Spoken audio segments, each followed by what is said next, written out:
नमस्कार दोस्तों। 15वीं शताब्दी का भारत एक अजीब सन्नाटे में जी रहा था। यह सन्नाटा शांति का नहीं था, बल्कि डर, अज्ञान और बंटवारे का था। समाज ऊपर से जीवित दिखता था, लेकिन भीतर से टूट चुका था। धर्म जो इंसान को जोड़ने के लिए बना था, वही उसे तोड़ने का औजार बन चुका था। हिंदू समाज जातियों में बांटा था। ब्राह्मण, क्षत्रिय, वैश्य और शूद्र के बीच दीवारें इतनी ऊंची हो चुकी थीं कि इंसान की पहचान जन्म से तय होने लगी थी। मंदिरों के द्वार सबके लिए खुले नहीं थे और ईश्वर तक पहुंच का ठेका कुछ गिने चुने लोगों के हाथ में था। दूसरी ओर मुस्लिम शासन था। यहां भी धर्म सत्ता के साथ घुल चुका था। नमाज और नियम तो थे, लेकिन इंसानियत अक्सर हाशिए पर थी। हिंदू और मुसलमान एक दूसरे को समझने के बजाय एक दूसरे से डरने लगे थे।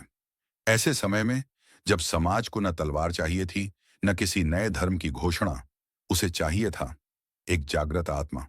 और उसी समय 1469 ईस्वी में रावी नदी के किनारे बसे तलवंडी गांव में एक बच्चे का जन्म हुआ। उस बच्चे का नाम रखा गया नानक। किसी को अंदाजा नहीं था कि यह बच्चा न तो राजा बनेगा, न सेनापति, न कोई धर्माधिकारी, लेकिन फिर भी सदियों तक लोगों के दिलों पर राज करेगा। बचपन से ही नानक अलग थे। वे सवाल पूछते थे, ऐसे सवाल जो बड़े बड़े विद्वानों को असहज कर देते थे। जब उन्हें जनेऊ पहनाने की तैयारी हुई, तो उन्होंने पूछा, अगर यह धागा मुझे इंसान नहीं बनाता, तो मैं इसे क्यों पहनूं? यह सिर्फ एक बच्चे का इनकार नहीं था, यह आने वाले समय की चेतावनी थी। नानक ने देखा कि लोग ईश्वर को खोज रहे हैं, लेकिन इंसान को भूल चुके हैं। वे मंदिर जा रहे हैं, मस्जिद जा रहे हैं, लेकिन दिल खाली है। यही खालीपन गुरु नानक के भीतर प्रश्न बनकर उभरा। युवावस्था में पहुंचते पहुंचते नानक ने साफ समझ लिया था, सच्चाई किताबों में कम और जीवन में ज्यादा है। फिर वह दिन आया जब वे रावी नदी में स्नान के लिए गए और 3 दिन तक लौटे नहीं। जब वे वापस आए तो उनका पहला वाक्य था, ना कोई हिंदू, ना कोई मुसलमान। यह वाक्य न किसी धर्म पर हमला था, न किसी का समर्थन। यह इंसान को आईना दिखाने वाला वाक्य था। इस एक वाक्य से समाज हिल गया। कुछ ने उन्हें पागल कहा, कुछ ने संत, और कुछ ने भविष्य का खतरा। लेकिन नानक शांत थे। वे जानते थे कि सच्चाई हमेशा पहले डर पैदा करती है। यहीं से एक ऐसे सफर की शुरुआत हुई जो मुसलमानों को पीर देगा, हिंदुओं को संत और सिखों को गुरु। लेकिन उस समय नानक ने खुद को न पीर कहा, न देवता, न गुरु। उन्होंने खुद को सिर्फ एक साधारण इंसान कहा, जो इंसानियत की बात करता है। और यहीं से गुरु नानक देव जी की कथा असल मायनों में शुरू होती है। जब गुरु नानक देव जी रावी नदी से 3 दिन बाद लौटे, तो उनके शब्दों ने नहीं, खामोशी ने पहले सबको चौंकाया। गांव के लोग जमा थे। कोई उन्हें डूबा हुआ मान चुका था, कोई चमत्कार समझ रहा था, तो कोई डर रहा था कि नानक अब पहले जैसे नहीं रहे। और फिर उन्होंने कहा, ना कोई हिंदू, ना कोई मुसलमान। यह वाक्य साधारण नहीं था। यह किसी बहस की शुरुआत नहीं, बल्कि एक पूरे युग को आईना दिखाने वाला वाक्य था। लोगों ने इसे अपने अपने तरीके से सुना। हिंदू घबरा गए, ये हमारे धर्म को नकार रहा है। मुसलमान असमंजस में पड़े, क्या यह इस्लाम को झुठला रहा है? लेकिन गुरु नानक देव जी किसी धर्म को तोड़ने नहीं आए थे। वे धर्म की दीवारों में कैद इंसान को आजाद करने आए थे। वाक्य का असली अर्थ गुरु नानक का आशय यह नहीं था कि हिंदू या मुसलमान का अस्तित्व नहीं है। उनका अर्थ था, जब इंसान नफरत, अहंकार, जाति, मजहब और घमंड में जी रहा है, तो वह सच्चे अर्थों में न हिंदू रह जाता है, न मुसलमान। धर्म अगर दया नहीं सिखाता, इंसाफ नहीं सिखाता और इंसानियत नहीं सिखाता, तो वह सिर्फ पहचान बनकर रह जाता है। गुरु नानक देव जी इसी खोखली पहचान पर प्रहार कर रहे थे। हिंदू समाज की प्रतिक्रिया, हिंदू समाज उस समय कर्मकांडों में उलझा हुआ था। गुरु नानक ने पूछा, अगर गंगा में स्नान करने से पाप धुल जाते हैं, तो मन का मैल क्यों नहीं उतरता? अगर जाति जन्म से तय है, तो इंसान के कर्म का क्या अर्थ? इन सवालों ने ब्राह्मणवाद की जड़ें हिला दी। लेकिन कई संतों और साधकों ने गुरु नानक में उपनिषदों की आत्मा देखी। उन्होंने महसूस किया कि यह व्यक्ति वेदों का विरोध नहीं, बल्कि उनकी सच्ची आत्मा को जीवित कर रहा है। इसीलिए कई हिंदुओं ने उन्हें संत माना, कुछ ने अवतारी पुरुष और कुछ ने ईश्वर का दूत। मुसलमानों की दृष्टि, मुसलमानों के लिए भी यह वाक्य असहज था। लेकिन जब उन्होंने गुरु नानक की वाणी सुनी, उनका अल्लाह से प्रेम देखा, और उनके जीवन में झलकता सूफी फकीरी का रंग महसूस किया, तो उन्हें समझ आया कि नानक इस्लाम के खिलाफ नहीं है। गुरु नानक कहते थे, अल्लाह एक है, वह मस्जिद में भी है और मंदिर में भी। नमाज तभी पूरी होती है जब दिल झुका हो। इसी वजह से मुसलमानों ने उन्हें पीर, फकीर और हक का बंदा कहा। एक वाक्य, तीन रास्ते, ना कोई हिंदू ना कोई मुसलमान, तीनों परंपराओं के लिए तीन अलग अलग अर्थ लेकर आया। हिंदू समाज ने इसमें कर्मकांड से ऊपर उठने का संदेश देखा, मुसलमानों ने इसमें रूहानी इश्क और सच्ची इबादत पाई, और आगे चलकर सिख परंपरा ने इसे मानव समानता की नींव बनाया। यही कारण है कि एक ही वाक्य तीन धर्मों को तोड़ता नहीं, बल्कि जोड़ता है। गुरु नानक स्वयं कहाँ खड़े थे? गुरु नानक देव जी खुद को किसी खांचे में नहीं रखते थे। वे कहते थे, मैं न हिंदू हूं न मुसलमान, मैं सत्य का यात्री हूं। उनकी दृष्टि में ईश्वर का रास्ता धर्म की किताबों से नहीं, इंसान के हृदय से होकर जाता है। यही कारण था कि लोग उन्हें समझने में समय लेते थे, लेकिन जब समझते थे तो जीवन भर नहीं भूलते थे। यह अध्याय हमें यह नहीं सिखाता कि हमें अपना धर्म छोड़ देना चाहिए। यह सिखाता है कि धर्म से पहले इंसान बनना जरूरी है। गुरु नानक देव जी का वह एक वाक्य आज भी उतना ही प्रासंगिक है जितना 500 साल पहले था, क्योंकि जब भी धर्म इंसान से बड़ा हो जाता है, वहीं से संघर्ष शुरू होता है। और गुरु नानक संघर्ष नहीं, समझ सिखाते थे। जब गुरु नानक देव जी ने यात्राएं शुरू की, तो उनका उद्देश्य प्रचार नहीं था। वे किसी को अपना अनुयायी बनाने नहीं निकले थे। वे तो इंसान को इंसान से मिलाने निकले थे। उनका पहला पड़ाव अक्सर वहीं होता था जहां दिलों में सबसे ज्यादा दूरी थी। मुस्लिम इलाकों में जब गुरु नानक पहुंचे, तो लोगों ने उन्हें एक साधारण हिंदू साधु समझा। लेकिन जैसे ही उन्होंने बोलना शुरू किया, यह भ्रम टूटने लगा। उनकी भाषा अलग नहीं थी, लेकिन भावना अलग थी। गुरु नानक देव जी जहां जहां गए, वहां सूफी संतों से संवाद हुआ। सूफी परंपरा धर्म की कठोरता से नहीं, ईश्वर से प्रेम से जुड़ी थी। जब सूफियों ने नानक की वाणी सुनी, तो उन्हें लगा, यह आदमी किताबों की नहीं, दिल की बात कर रहा है। नानक अल्लाह को डर का विषय नहीं बनाते थे, वे उसे मोहब्बत का नाम देते थे। यही कारण था कि सूफी फकीर उन्हें अपना मानने लगे। गुरु नानक देव जी कहते थे, अगर अल्लाह सब जगह है, तो फिर इंसान को छोटा या बड़ा क्यों माना जाए? अगर खुदा ने सबको एक सांस दी है, तो फिर जाति, मजहब और हैसियत क्यों? ये सवाल मौलवियों को असहज करते थे, लेकिन आम मुसलमानों को सुकून देते थे। उन्हें लगा, ये पीर हमें डर नहीं, इज्जत दे रहा है। जब गुरु नानक मक्का पहुंचे, तो यह सिर्फ एक यात्रा नहीं थी, ये दो परंपराओं के बीच एक मौन संवाद था। कहा जाता है कि वे वहां लेट गए और किसी ने टोक दिया, पैर काबा की तरफ क्यों हैं? गुरु नानक ने शांत स्वर में कहा, मेरे पैर उधर कर दीजिए जहां खुदा ना हो। यह उत्तर तर्क नहीं था, यह चेतना थी। इस एक वाक्य ने कई दिलों में गुरु नानक को पीर की जगह दे दी। मुसलमानों ने गुरु नानक को इसलिए पीर नहीं कहा कि वे इस्लाम सिखाते थे। उन्हें पीर कहा गया क्योंकि वे दिल साफ करना सिखाते थे। पीर वह होता है जो इंसान को खुद से मिलाए। गुरु नानक नमाज की गिनती नहीं पूछते थे, वे नीयत देखते थे। उन्होंने कहा, अगर सजदे में दिल नहीं झुकता, तो माथा झुकाने का क्या अर्थ? यही बात मुसलमानों को उनसे जोड़ती चली गई। यह बात अनोखी थी कि गुरु नानक हिंदू परिवार में जन्मे थे, लेकिन मुसलमान उन्हें पराया नहीं मानते थे, क्योंकि नानक पहचान से पहले इंसानियत रखते थे। उनके लिए अल्लाह और राम दो नाम थे, सत्य एक था। इसलिए मुसलमान कहते थे, नानक हमारा पीर है, क्योंकि वह खुदा की भाषा जानता है। गुरु नानक कभी सत्ता के पास नहीं गए, वे दरबारों में नहीं टिके। उन्होंने धर्म को राजनीति से दूर रखा। यह बात आम मुसलमानों को पसंद आई, क्योंकि उस समय धर्म और शासन आपस में उलझे हुए थे। नानक न तो हुक्म देते थे, न फतवे, वे सिर्फ समझ देते थे। समय बीतता गया, लेकिन मुसलमानों की लोक कथाओं में नानक बसते गए। कहीं वे नानक शाह बने, कहीं हक का फकीर। उनकी दरगाहों पर आज भी सिख और मुसलमान साथ खड़े दिखते हैं, क्योंकि गुरु नानक धर्म की नहीं, दिलों की सरहद पार कर चुके थे।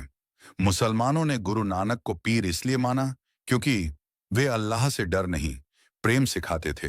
वे इबादत से पहले इंसानियत रखते थे। वे धर्म नहीं, आत्मा को छूते थे, और यही एक सच्चे पीर की पहचान है। गुरु नानक मुसलमानों के लिए धर्म बदलने वाला नहीं, दिल जगाने वाला पीर थे। जब गुरु नानक देव जी की यात्राएं आगे बढ़ीं, तो उनके शब्द केवल मुस्लिम इलाकों तक सीमित नहीं रहे। वे उन जगहों पर भी पहुंचे जहां सदियों से हिंदू परंपराएं धर्म का चेहरा बनी हुई थीं। यह वह समाज था जहां ईश्वर का रास्ता कर्म कांडों, जातियों और नियमों से होकर गुजरता था। और ऐसे समाज में गुरु नानक देव जी एक प्रश्न बनकर आए। उस समय हिंदू धर्म बाहरी आडंबरों से भरा हुआ था। तीर्थ यात्राएं थीं, व्रत उपवास थे, यज्ञ और हवन थे। लेकिन गुरु नानक ने देखा, इन सब के बीच इंसान थक चुका था।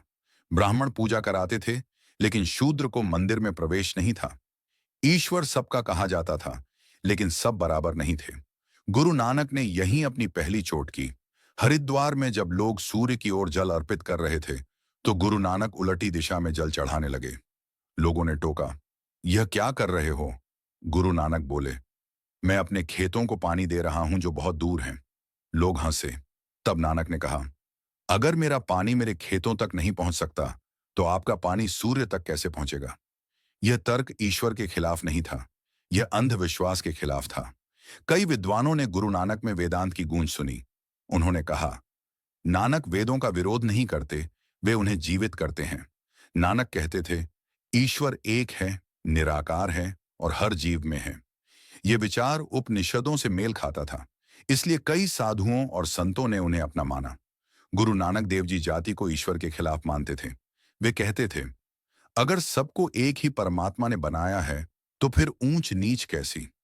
उनकी संगत में सब एक साथ बैठते थे। कोई ब्राह्मण नहीं, कोई शूद्र नहीं। यह बात परंपरावादियों को चुभती थी, लेकिन आम लोगों को सुकून देती थी। कुछ हिंदुओं ने गुरु नानक को संत कहा, क्योंकि वे त्याग और ज्ञान की बात करते थे। कुछ ने उन्हें देवदूत या अवतार माना, क्योंकि उनके शब्द सीधे आत्मा को छूते थे। लेकिन गुरु नानक खुद को इन दोनों से दूर रखते थे। वे कहते थे, मैं कोई अवतार नहीं, मैं सिर्फ सत्य की आवाज हूं। गुरु नानक मूर्ति पूजा के खिलाफ नहीं थे, लेकिन वे उसे अंतिम सत्य नहीं मानते थे। वे कहते थे, अगर पत्थर में ईश्वर खोजते हो, तो इंसान में क्यों नहीं? उनका विरोध पूजा से नहीं, भ्रम से था। आम हिंदुओं की प्रतिक्रिया गांव-गांव में गुरु नानक की बात तेजी से फैलने लगी। किसानों, कारीगरों और श्रमिकों को उनकी भाषा समझ आती थी, क्योंकि वे संस्कृत नहीं, जनभाषा में बोलते थे।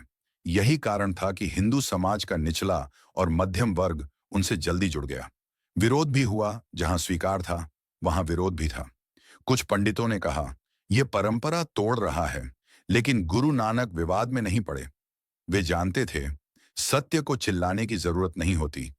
हिंदू स्मृति में गुरु नानक समय के साथ हिंदू समाज ने गुरु नानक को एक महान संत के रूप में याद किया।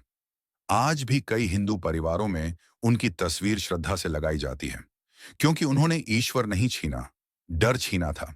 हिंदू समाज ने गुरु नानक को देवता इसलिए नहीं माना कि उन्होंने चमत्कार किए, बल्कि इसलिए क्योंकि उन्होंने धर्म को इंसान के पास वापस ला दिया। और यही एक सच्चे संत की पहचान है।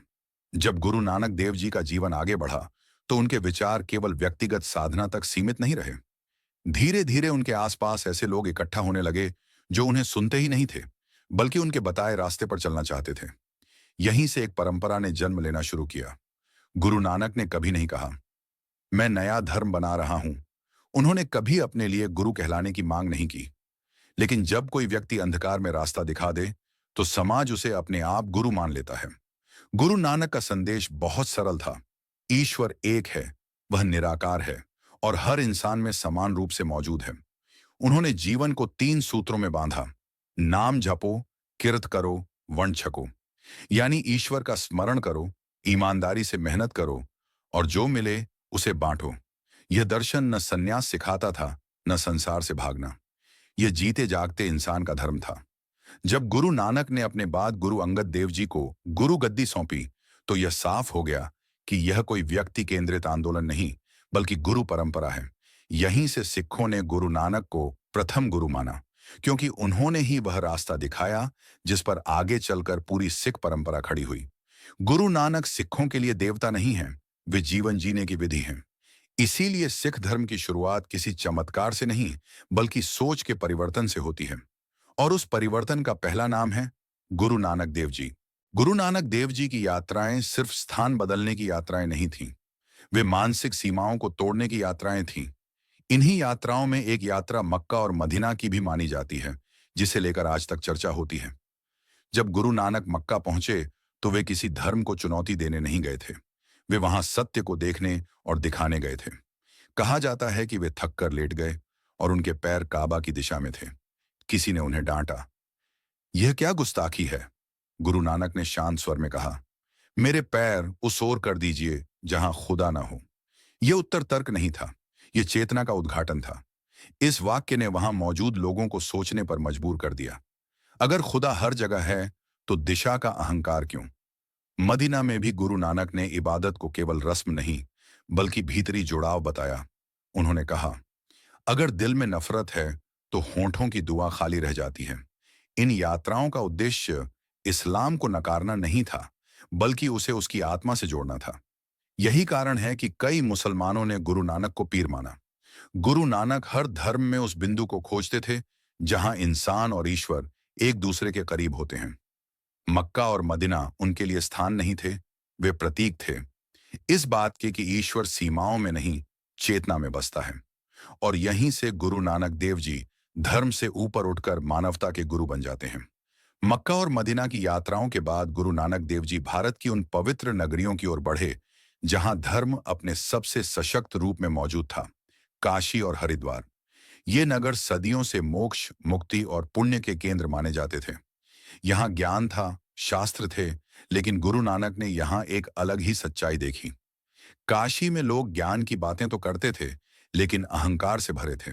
शास्त्र पढ़े जाते थे, पर करुणा कहीं खो गई थी। गुरु नानक ने कहा, अगर ज्ञान इंसान को नम्र नहीं बनाता, तो वह बोझ है, प्रकाश नहीं। हरिद्वार में जब लोग गंगा में स्नान कर पाप धोने आए थे, तो गुरु नानक ने वही किया जो पहले भी कर चुके थे। उन्होंने सवाल खड़ा कर दिया। उन्होंने कहा, अगर पानी से पाप धुलते हैं, तो मन का मैल क्यों बना रहता है? यह सवाल गंगा के खिलाफ नहीं था, यह पाखंड के खिलाफ था। गुरु नानक धर्म को तोड़ नहीं रहे थे, वे उसे साफ कर रहे थे। उन्होंने देखा कि लोग ईश्वर को पाने के लिए कितनी दूर जाते हैं, लेकिन अपने भीतर झांकने से डरते हैं। उनकी दृष्टि में सच्चा तीर्थ वह है जहां इंसान अपने अहंकार को धो दे। काशी और हरिद्वार उनके लिए स्थान नहीं थे, वे उदाहरण थे कि जब धर्म कर्मकांड बन जाता है तो उसका अर्थ खो जाता है। गुरु नानक ने किसी की आस्था नहीं छीनी, उन्होंने सिर्फ अंधविश्वास का बोझ हल्का किया। यही कारण है कि कुछ लोगों को वे असहज लगे, लेकिन आम इंसान को उन्होंने राहत दी। गुरु नानक देव जी यहां भी वही साबित हुए। वे विरोधी नहीं थे, वे जागृत करने वाले थे। गुरु नानक देव जी का दर्शन किसी एक दिन की साधना नहीं था, ये पूरे जीवन को दिशा देने वाला मार्ग था। उन्होंने इंसान को घर बार छोड़कर वन जाने की सलाह नहीं दी, बल्कि संसार में रहकर सच के साथ जीने का तरीका बताया। उन्होंने जीवन को 3 सरल लेकिन गहरे सूत्रों में बांध दिया। नाम जपो, किरत करो, वर्ण छको। नाम जपो का अर्थ केवल मंत्र दोहराना नहीं था। इसका मतलब था हर सांस में ईश्वर की उपस्थिति को महसूस करना। जब इंसान नाम में जुड़ता है तो उसका अहंकार धीरे धीरे गलने लगता है।